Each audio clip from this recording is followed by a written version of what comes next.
rock of right.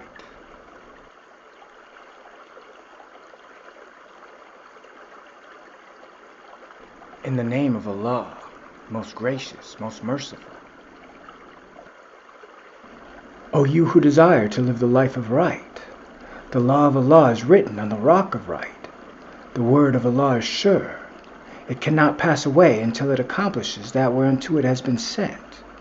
Whoever disregards the law of Allah cannot comprehend the spirit of the law, and in spirit men must worship if they would attain a consciousness of Allah. John is the Messiah. Allah unfolded this to him, and through him all the nations of the earth shall be blessed. He who is angry and who calls his brother a soulless vagabond fans the burning fires of hell within himself. It is not well that you dispute his claims. He is much the greater man who is assailed and maligned, and answers not to one who slanders him. In the law of man, to steal, one must take a thing which can be seen with eyes of flesh without knowledge or consent. In the eyes of Allah, the things men see not with eyes of flesh are of more worth than the things that man can see. A man's good name is worth 1,000 mines of gold. He who injures or defiles that name is a thief, and is not trustworthy in the sight of Allah. We have made an example of the children of Israel. How many are the wounds of a slanderer? All the prophets have been maligned. Every time a messenger came to them with what their souls did not desire, they distorted it, and thus the religion. You have a good example in Abraham. Every false speech, clothed in untruth, would be cut with the blade of the sword of truth, and thrown into the fire. O Abraham, speak.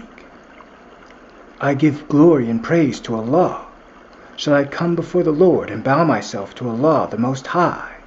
Shall I come before him with burnt offerings? Shall I give my firstborn for my transgressions, the fruit of my body for the sin of my soul? No, this custom is practiced by idol worshippers. You have heard lies and deceits from their mouths, and have walked in their counsels. Truly Allah does not want from men sacrifices, nor burnt offerings, but pure and contrite hearts. Allah wants not bread, nor candles, meal, nor cattle. Neither do I want anything earthly. No sin was ever blotted out by sacrifice of animal, bird, or man. Purify your hearts and love righteousness. None can right the wrong but him that does the wrong. The only sacrifice that Allah requires is self. It is the rock on which man builds himself. There are two selves, the higher and the lower self. The lower self, distorted by murky ethers of the flesh, is an illusion and will pass away. It breeds hatred, slander, lewdness, murders, theft, and all the things that harm the virtues and harmonies of life. It is rich in promises, but poor in blessedness and peace. It offers pleasure and seemingly satisfying gains, but gives unrest, misery, and death. He who knows well his lower self knows the illusions of the world and nothing more. All the things that pass away.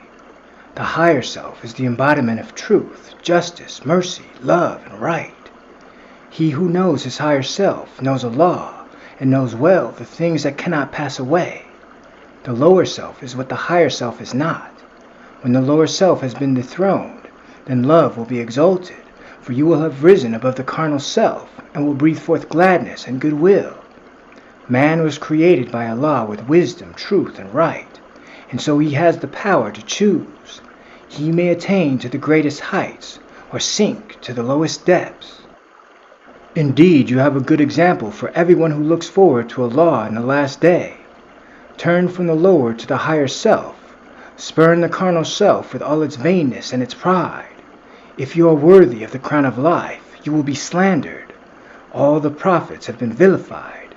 Deal in mercy with the doers of wrong, and Allah will lead you on to greater heights, the one to whom all glory and praise is due.